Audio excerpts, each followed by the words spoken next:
30 जनवरी 1948, समय शाम 5:15।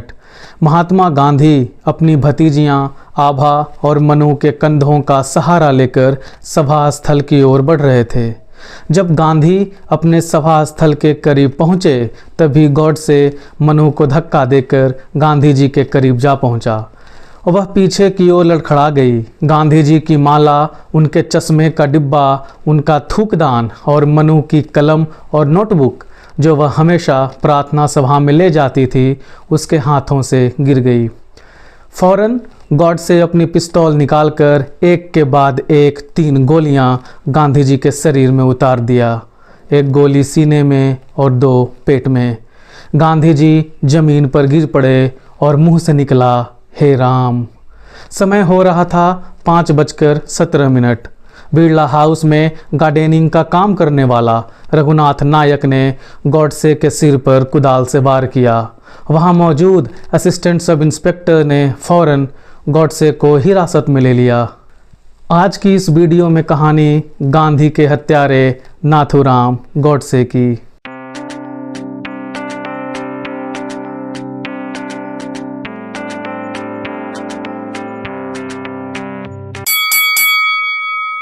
गॉडसे का जन्म 19 मई 1910 को महाराष्ट्र के एक छोटे से गांव बारामती में हुआ। उसके पिता विनायक राव गॉडसे पोस्टल डिपार्टमेंट में कार्यरत थे। मां लक्ष्मी घर का कामकाज संभालती थीं। गॉडसे का नाम नाथूराम कैसे पड़ा, इसके पीछे एक रोचक किस्सा है। लक्ष्मी और विनायक राव के घर गॉडसे के पहले 3 और बेटा पैदा हुआ, लेकिन तीनों की मौत बचपन में ही हो गई। उनकी बेटी मथुरा ही जिंदा बच सकी।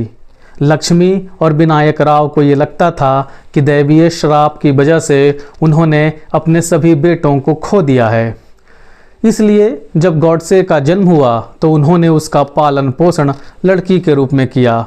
गॉडसे का नाक छिदवाया गया और नाक में नथ पहनाया गया ताकि काली साया से गॉडसे को बचाया जा सके। इस तरह गॉडसे का नाम पड़ा नाथूराम। नाथूराम ने 3री कक्षा तक की पढ़ाई बारामती में किया। फिर उसे पूना भेज दिया गया, जहां उसकी देखभाल उसकी चाची के जिम्मे था। लेकिन कुछ वक्त बाद ही वह चाची का घर छोड़कर किराए के मकान में रहने लग गया। नाथूराम का ज़्यादातर वक्त दोस्तों के साथ बीतता था। उसका मन पढ़ाई में बिल्कुल नहीं लगता था। नतीजतन वह 10वीं की परीक्षा पास नहीं कर सका। यह साल था 1929। उसने पढ़ाई हमेशा के लिए छोड़ दिया। गांधी जी की अगुवाई में अंग्रेजों के खिलाफ स्वतंत्रता की जो बिगुल फूंकी गई थी, नाथूराम उससे बिल्कुल भी अछूता नहीं था। धीरेन्द्र के झा अपनी किताब गांधीज असैसिन में लिखते हैं, गॉडसे गांधीयन मूवमेंट में सक्रिय था। वह क्षेत्रीय कांग्रेसी सभाओं में मुख्य वक्ता के रूप में प्रोटेस्ट मीटिंग की अगुवाई करता था। लेकिन बहुत जल्द ही सब कुछ बदलने वाला था। साल 1929 में ही गॉडसे के पिता विनायक राव का ट्रांसफ़र रत्नागिरी में कर दिया गया। रत्नागिरी में ही गॉडसे की मुलाकात होती है विनायक दामोदर सावरकर से, जिसके बाद वह गांधीयन मूवमेंट से खुद को अलग कर सावरकर और आरएसएस की हिंदुत्व मूवमेंट की तरफ खुद को झोंक देता है।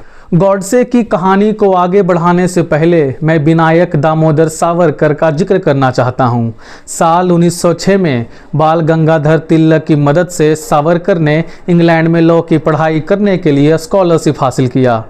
इंग्लैंड में रहते हुए उन्होंने ब्रितानी हुकूमत के खिलाफ अपना विद्रोह जारी रखा, लेकिन पर्दे के पीछे।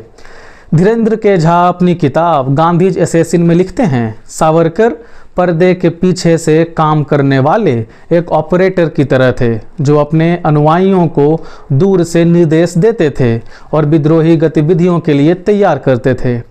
सावरकर के भीतर यह खूबी सबसे पहले जुलाई 1909 में भारत के सेक्रेटरी ऑफ स्टेट से जुड़े एक ब्रिटिश अधिकारी कर्जन वायली की हत्या के बाद सामने आई। करजन वायली की हत्या किया मदन लाल ढींगरा ने। मदन लाल ढींगरा पंजाब के एक अमीर परिवार से ताल्लुक़ रखते थे। वह साल 1906 में हायर स्टडीज़ के लिए इंग्लैंड आए थे। वहीं उनकी मुलाकात हुई विनायक दामोदर सावरकर से, जिन्होंने ढींगरा को अपनी क्रांतिकारी प्रोग्राम के प्रति पूरी वफादारी की शपथ दिलाई थी। इसका मतलब था कि सावरकर जो भी प्लान बनाए उसमें पूरी तरह से सरेंडर करना और उनकी बात मानना। हुआ भी ऐसा ही। करजन वायली की हत्या करने के पहले एक और हत्या की साजिश रची गई थी। सावरकर और ढींगरा के निशाने पर थे लॉर्ड करजन, लेकिन असफलता हाथ लगी। बाद में करजन वायली की हत्या का खाका तैयार किया गया। करजन वायली की हत्या से ठीक एक दिन पहले ढींगरा की मुलाकात होती है सावरकर से और वह ढींगरा को एक रिवॉल्वर देते हुए कहते हैं, इस बार कोई चूक हुई तो मुझे तुम अपना मुंह मत दिखाना। करजन वायली की हत्या के लिए ढींगरा को 17 अगस्त 1909 को फांसी दे दी जाती है। साल 1909 में एक और हत्या को अंजाम दिया गया।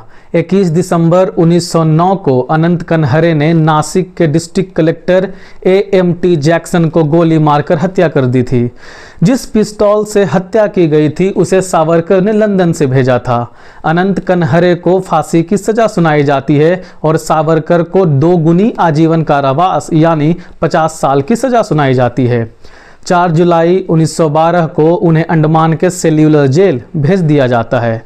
हालांकि जनवरी 1924 में सावरकर को इस शर्त पर रिहा किया जाता है कि वह राजनीति में अपनी कोई भागीदारी दर्ज नहीं करेंगे और रत्नागिरी डिस्ट्रिक्ट के बाहर बिना परमिशन के वह नहीं जाएंगे। यह रिहाई उन्हें तब मिली जब उन्होंने ब्रिटिश हुकूमत को कई सारी मर्सी पिटीशंस लिखा। जेल से रिहा होने के बाद जब वह अपनी जिंदगी रत्नागिरी में गुजार रहे थे तब उनकी मुलाकात होती है नाथूराम गॉडसे से। साल था 1929। गॉडसे का उम्र था सिर्फ 19 साल। गॉडसे सावरकर की लिखी हुई किताबें और आर्टिकल्स को पढ़ा करता था। सावरकर गॉडसे को ये बताया करते थे कि उसे किस तरह की साहित्य पढ़नी चाहिए। सावरकर के संपर्क में आने के बाद गॉडसे ने खुद को इंडियन फ्रीडम मूवमेंट से अलग कर लिया और वह निकल पड़ा सावरकर की दिखाई हुई हिंदुत्व की मार्ग पर। सावरकर की दिखाई हुई राह पर चलते चलते वह पहुंच गया राष्ट्रीय स्वयंसेवक संघ की गलियारों में। यहीं उसे मिलता है एक नया लक्ष्य, भारत को हिंदू राष्ट्र बनाने का। जब गॉडसे को यह एहसास हुआ कि उसके और हिंदू राष्ट्र के बीच गांधी खड़े हैं तो उसने गांधी को मारने की योजना बनाना शुरू कर दिया। लेकिन उसके भीतर इस तरह का साहस आया कहां से? इसका जवाब मिलता है आरएसएस और गॉडसे के बीच के संबंध को समझने के बाद। आरएसएस की स्थापना की गई साल 1925 में। केशव बलिराम हेडगेवार, BS मुंज, गणेश सावरकर, LV प्रांजेपी आदि इत्यादि का नाम संस्थापक सदस्यों की सूची में दर्ज है। ये सभी लोग सावरकर के हिंदू महासभा से जुड़े थे। आरएसएस की स्थापना की गई ताकि भारत को हिंदू राष्ट्र बनाया जा सके। आरएसएस ने हमेशा से एक ऐसी राष्ट्र की कल्पना की है जहां अल्पसंख्यकों की कोई जगह नहीं है। मसलन केशव बलिराम हेडगेवार इस देश के मुसलमानों को सांप कहकर संबोधित करते हैं। गोलवलकर अपनी किताब वी और आर नेशन हु डिफाइंड में लिखते हैं कि यदि इस देश में अल्पसंख्यकों को रहना है तो हिंदू भाषा और हिंदू संस्कृति को अपनाना होगा और उन्हें हिंदुओं की रहमो करम पर रहना होगा बिना किसी विशेषाधिकार के। आरएसएस के एक और सरसंचालक के सुदर्शन कहते हैं, चूंकि इस देश में रहने वाले मुसलमानों और क्रिश्चियन को समुद्र में नहीं फेंका जा सकता, इसलिए हमें उन्हें इंडियनाइज यानी भारतीयकरण करना होगा। आरएसएस ने फ्रीडम मूवमेंट से भी खुद को दूर रखा। इसके कई साक्ष्य हमारे सामने मौजूद हैं। धीरेन्द्र के झा अपनी किताब गांधीज असैसिन में स्वयंसेवक SH देशपांडे के हवाले से लिखते हैं, जब भारत छोड़ो आंदोलन चल रहा था तो आरएसएस एक निष्क्रिय दर्शक के रूप में मौजूद थी। इसी किताब में एक और स्वयंसेवक श्रीनिवास D आचार्य को धीरेन्द्र के झा कोट करते हैं, हम सभी आरएसएस के सदस्यों को ये यकीन दिलाया गया था कि भारत छोड़ो आंदोलन कांग्रेस की आंदोलन है। आरएसएस का एक अपना मुहिम है, भारत को हिंदू राष्ट्र बनाना। आरएसएस के इन तमाम विचारों ने गॉडसे को भी प्रभावित किया। गॉडसे को आरएसएस में लाने का श्रेय जाता है काशीनाथ भास्कर लिमे को। काशीनाथ लिमे को सावरकर ने साल 1932 में हेडगेवार से मिलाया था। हेडगेवार से मिलने के बाद वह आरएसएस से जुड़ते हैं। उन्हें पहले सांगली और फिर महाराष्ट्र का संघ चालक बनाया जाता है। इन्हीं दिनों उनकी मुलाकात होती है गॉडसे से। गॉडसे से मिलने के बाद उन्हें यह यकीन हो जाता है कि यदि सांगली में आरएसएस की शाखा को बढ़ाना है तो गॉडसे एक बेहतर विकल्प हैं। गॉडसे इन दिनों सांगली में दर्जी का काम किया करता था, लेकिन बहुत जल्द उसे सांगली से पूना शिफ्ट होना पड़ता है। पूना में बतौर स्वयंसेवक ना सिर्फ उसका कद बढ़ा बल्कि उसका दर्जी का बिजनेस भी। कारण आरएसएस के लोग अक्सर उसके दुकान पर आरएसएस का वस्त्र सिलाने आया करते थे। साल 1940 में जब आरएसएस के साथ कई सारी मिलिट्री संस्थाओं को आंशिक रूप से बैन कर दिया गया, तब गॉडसे ने नारायण आप्टे के साथ मिलकर साल 1942 में ही हिंदू राष्ट्र दल की स्थापना की। हिंदू राष्ट्र दल भी आरएसएस की तरह एक कम्युनल संस्था थी, जिसका मकसद था गांधी, कांग्रेस और अल्पसंख्यकों के खिलाफ वैमनस्य फैलाना और हिंदू राष्ट्र की मुहिम को और तेज करना। काशीनाथ भास्कर लिमे महाराष्ट्र के आरएसएस प्रांत के संघ चालक के साथ साथ एचआरडी के भी संघ चालक थे। आरएसएस की तरह एचआरडी भी हर साल शाखाओं का आयोजन किया करता था। इन शाखाओं में आरएसएस के सदस्य हिस्सा लेते थे। आरएसएस की तरह एचआरडी के शाखाओं में भी बौद्धिक वर्ग यानी आइडियोलॉजिकल क्लासेस का आयोजन किया जाता था। आरएसएस और हिंदू महासभा से जुड़े हुए शिक्षक ही प्रमुख वक्ता के रूप में हिस्सा लेते थे। इन शिक्षकों में सहस्त्रबुद्धे जैसा बड़ा नाम शामिल था। एचआरडी के आइडियोलॉजिकल क्लासेस में आरएसएस की तरह ही अक्सर इन शिक्षकों के द्वारा डिक्टेटरशिप के समर्थन में भाषण दिया जाता था और डेमोक्रेटिक पॉलिटिक्स की निंदा की जाती थी। इंडियन नेशनल कांग्रेस की गतिविधियों को यह कहकर नीचा दिखाया जाता था कि यह ब्रिटिशर्स के द्वारा शुरू की गई एक संस्था है। 25 मार्च 1944 को गॉडसे और आप्टे ने मिलकर अग्रणी अखबार को पुनर्जीवित किया। अग्रणी एक मराठी अखबार था जो कई महीनों से बंद पड़ा था। गॉडसे ने एडिटर के रूप में और आप्टे ने जनरल मैनेजर के रूप में इस अखबार को आगे बढ़ाने का जिम्मा उठाया। सावरकर ने 15,000 रुपये गॉडसे और आप्टे को कर्ज के रूप में दिया ताकि अखबार शुरू हो सके। गॉडसे के लिए यह अखबार एक प्रमुख जरिया था जिसके तहत वह कांग्रेस और गांधी के ऊपर अपनी तीखी शब्दों से हमला करता था। गांधी के नॉन वायलेंस और उनकी हिंदू मुस्लिम एकता के सिद्धांत के खिलाफ वह उत्तेजक रूप से आलोचना किया करता था। मसलन नवंबर 1946 और मार्च 1947 के दौरान गांधी जी ने बंगाल के कलकत्ता और नोआखली के दंगाग्रस्त क्षेत्रों का दौरा किया और वहां से बिहार गए। इस दौरे के बाद अग्रणी ने कई सारी आर्टिकल छापा। 12 अप्रैल 1947 को अग्रणी का मुख्य हेडलाइन था, अहिंसा के पैरोकार की खून की प्यास बुझी नहीं है। लेख में कहा गया था कि गांधी जी जिन्ना को भारत का पहला राष्ट्रपति बनते देखना चाहते हैं। इसमें यह भी कहा गया था कि गांधी जी हिंदुओं के रक्तपात से संतुष्ट नहीं थे और वह हिंदुओं का नरसंहार चाहते थे। उसी अंक के एक अन्य लेख में कहा गया था कि गांधी जी हिंदुओं से अहिंसक रहने का आग्रह कर रहे थे ताकि वे जिन्ना या मुस्लिम लीग के शासन में रहने पर आपत्ति न करें। अग्रणी के उसी अंक के एक अन्य लेख की हेडलाइन थी, गांधी आत्महत्या कर लो। लेख में गांधी जी से आत्महत्या करने या भारतीय राजनीति से खुद को अलग करने के लिए कहा गया था और यह भी कहा गया था कि पुलिस और अन्य सैन्य सुरक्षा में हमेशा घूमने वाला एक कायर व्यक्ति हिंदुओं से बिना बचाव किए खुद को बलिदान करने के लिए कहे, यह घोर बेशर्मी है। एक तरफ गांधी दंगा को शांत करने के लिए कभी हिंदू बस्ती कभी मुस्लिम बस्ती का चक्कर काट रहे थे, तो वहीं दूसरी ओर हिंदू राष्ट्र दल और अग्रणी के जरिए गॉडसे कम्युनल वायलेंस फैलाने का काम कर रहा था। मई 1947 की एक सुबह गॉडसे, करकरे और आप्टे दिगंबर बैज के घर पर एक दूसरे से मुलाकात करता है। इस मुलाकात का मकसद था जिन्ना को जान से मारने की योजना बनाना। करकरे अपने साथियों से कहता है, जिन्ना को जान से मारकर ही पाकिस्तान की मसला को सुलझाया जा सकता है। गॉडसे यह सुनकर खुशी से ताली बजाता है। जिन्ना की हत्या को अंजाम तक पहुंचाने के लिए करकरे को बैज के घर से 6 बॉम्ब से भरा एक बक्सा लाने की जिम्मेदारी सौंपी गई। इस बक्सा को अग्रणी कार्यालय में रखा गया। कुछ दिनों के बाद बैज से स्टेन गन खरीदने के लिए आप्टे ने करकरे को पैसा दिया। सब कुछ उन लोगों के प्लानिंग के हिसाब से चल रहा था, लेकिन तभी पुणे के किसी अन्य हिस्से में एक बम फटा जिसका जिन्ना की हत्या की साजिश से कोई संबंध नहीं था। इससे हिंदुत्व कार्यकर्ताओं की सिलसिलेवार गिरफ्तारियां हुई और उनमें से एक व्यक्ति ने आप्टे का नाम सहयोगी के रूप में उजागर किया। आप्टे को गिरफ्तार कर जेल में डाल दिया गया। आप्टे की गिरफ्तारी के बाद करकरे घबरा गया और सभी विस्फोटकों के साथ अहमदनगर भाग गया। 1 महीने के बाद आप्टे को सबूतों के अभाव में जेल से रिहा कर दिया गया। आप्टे की गिरफ्तारी के बाद जिन्ना को मारने की योजना ठंडे बस्ते में डाल दिया गया। आरएसएस जैसी हिंदुवादी संगठन को ये आभास हो चुका था कि जब तक गांधी और नेहरू जैसे नेता जीवित हैं, भारत को हिंदू राष्ट्र नहीं बनाया जा सकता।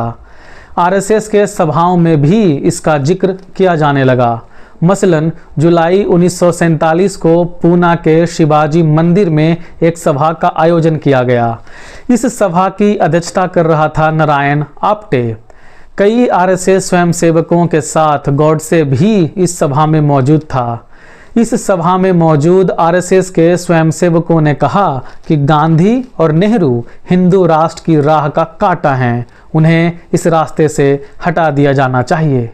दिसंबर 1947 को दिल्ली में तब आरएसएस के सरसंचालक रहे गोलवलकर ने आरएसएस सदस्यों की एक मीटिंग को संबोधित करते हुए भी कुछ इसी तरह की बातें कही थीं। धीरेन्द्र के झा अपनी किताब गांधीज असैसिन में गोलवलकर को कोट करते हैं। महात्मा गांधी चाहते हैं कि मुसलमान इसी देश में रहे ताकि चुनाव के समय कांग्रेस उनके वोटों से लाभ उठा सके, लेकिन तब तक भारत में एक भी मुसलमान नहीं बचेगा। अगर उन्हें यहाँ रहने के लिए मजबूर किया गया तो जिम्मेदारी सरकार की होगी, हिंदू समुदाय की नहीं। महात्मा गांधी उन्हें अब और गुमराह नहीं कर सकते हैं। हमारे पास ऐसे लोगों को तुरंत चुप कराने के साधन हैं। महात्मा गांधी के खिलाफ जो दुष्प्रचार और नफरत फैलाया गया, उसने गॉडसे जैसे व्यक्ति के भीतर यह साहस भरा कि वह कुछ भी कर सकता है, किसी की हत्या भी। 2 जनवरी 1948 को गॉडसे हिंदू महासभा के नेता करकरे से कहता है, गांधी का विचार मुसलमानों के प्रति कभी नहीं बदल सकता। मैंने यह फैसला कर लिया है कि गांधी को मार दिया जाना चाहिए।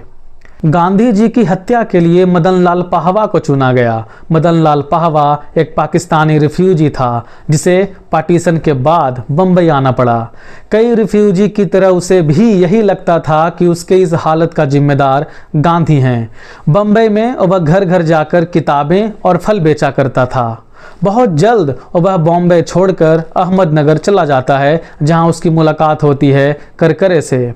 बहुत कम समय में ही मदन लाल पाहवा करकरे का बेहद खास आदमी बन जाता है और वह अक्सर मदन लाल पाहवा का इस्तेमाल मुसलमानों के खिलाफ नफरत फैलाने के लिए किया करता था। मुस्लिम दुकानों को लूटकर हिंदुओं को सौंप देना, हिंदू महासभा के विरोध में बोलने वाले लोगों को डराना धमकाना, ये सभी काम करकरे पाहवा के जरिए करता था। 2 जनवरी 1948 को करकरे के जरिए पाहवा की मुलाकात होती है गॉडसे और आप्टे से। करकरे ने गॉडसे और आप्टे को यह आश्वस्त कर दिया था कि पाहवा गांधी जी की हत्या कर सकता है। गांधी जी को मारने की तारीख तय की गई 20 जनवरी, लेकिन पाहवा इन सब बातों से अनजान था। उसे ये तो पता था कि दिल्ली में गांधी या किसी बड़े नेता की हत्या करने की योजना बनाई जा रही है, लेकिन हत्या उससे करवाई जाएगी, उसे इस बात का जरा भी अंदाजा नहीं था। 17 जनवरी 1948 को गॉडसे एंड कंपनी महात्मा गांधी की हत्या को अंजाम देने दिल्ली की ओर रवाना होता है। दिल्ली जाने से पहले 17 जनवरी की सुबह गॉडसे और आप्टे सावरकर सदन में सावरकर से मुलाकात करता है। सावरकर लगभग 10 मिनट की मुलाकात के बाद विजयी भव कहकर उन लोगों से विदा लेते हैं। गांधी हत्या में कोई कसर न रह जाए इसलिए 18 और 19 जनवरी को गॉडसे एंड कंपनी के द्वारा बिरला भवन की रेकी की जाती है। 19 जनवरी की रात को जब करकरे ने पहावा से ये कहा कि कल तुम्हें गांधी को मारना होगा, तब पहावा ने उत्तर दिया, मुझसे यह काम नहीं होगा। पहावा के मना करने के बाद आप्टे ने दोबारा प्लान बनाना शुरू किया। तारीख 20 जनवरी ही तय की गई, बस प्लान में कुछ ट्विस्ट था। इस प्लान के मुताबिक पहावा को सभा स्थल से कुछ दूरी पर एक ब्लास्ट करना था। उसके बाद बाकी के लोग चारों दिशाओं से बॉम्ब फेंककर सभा में उत्तेजना पैदा करने की कोशिश करेंगे, जिसका फायदा उठाकर आप्टे और गोपाल गोडसे गांधी की हत्या सभा स्थल पर ही कर देगा। लेकिन गांधी को मारने का यह प्रयास विफल साबित होता है। प्लान के मुताबिक पहावा ब्लास्ट करता है, लेकिन उसके सहयोगियों के द्वारा कोई कदम नहीं उठाया जाता है और वे सब डर कर वहां से भाग जाते हैं। पहावा को गिरफ्तार कर लिया जाता है। 20 जनवरी का प्रयास विफल होने के बाद नाथूराम गॉडसे गांधी को मारने का जिम्मा खुद उठाता है। हत्या को अंजाम देने के लिए सबसे अहम था एक अच्छा रिवॉल्वर का इंतजाम करना। ग्वालियर के हिंदू महासभा नेता दत्तात्रेय सदाशिव परचूरे की मदद से गॉडसे रिवॉल्वर हासिल करता है। 29 जनवरी 1948 की दोपहर गॉडसे, आप्टे और करकरे तीनों बिरला मंदिर के पास इकट्ठा होता है। 29 जनवरी की शाम को करकरे सभा स्थल की रेकी करता है। रात को खाना खाने के बाद करकरे और आप्टे सिनेमा देखने जाता है। करकरे और आप्टे चाहता था कि गॉडसे भी उसके साथ चले, लेकिन गॉडसे मना कर देता है। 30 जनवरी की शाम 4:30 बजे सरदार पटेल महात्मा गांधी से मुलाकात करते हैं। दोनों बातचीत में इतने मग्न हो गए थे कि गांधी उस दिन प्रार्थना सभा में देर से पहुंचे। जब उनकी मीटिंग खत्म हुई तो लगभग 5:15 बज रहे थे। प्रार्थना शुरू होने का निर्धारित समय था शाम 5 बजे। गांधी जी को देर करना बिल्कुल पसंद नहीं था, खासकर प्रार्थना सभाओं में। जब वे बाहर निकले तो उन्हें लगभग 15 मिनट की देरी हो चुकी थी। अपनी पोतियों मनु और आभा के कंधों का सहारा लेकर गांधी जी सभा स्थल की ओर तेजी से बढ़ रहे थे। जो ही बापू सभा स्थल के करीब पहुंचे तभी गॉडसे ने रिवॉल्वर निकालकर गांधी जी के ऊपर एक के बाद एक 3 फायर किया। गांधी ने हे राम कहते हुए अपना प्राण त्याग दिया। 15 नवंबर 1949 को गॉडसे और आप्टे को फांसी पर चढ़ा दिया गया। नमस्ते सदा वत्सले मातृभूमि। फांसी पर चढ़ने से पहले गॉडसे और आप्टे आरएसएस की इस प्रार्थना को गुनगुनाता है। यदि आपको यह वीडियो पसंद आया हो तो शेयर कीजिए और चैनल को सब्सक्राइब करना मत भूलिएगा। बहुत बहुत शुक्रिया।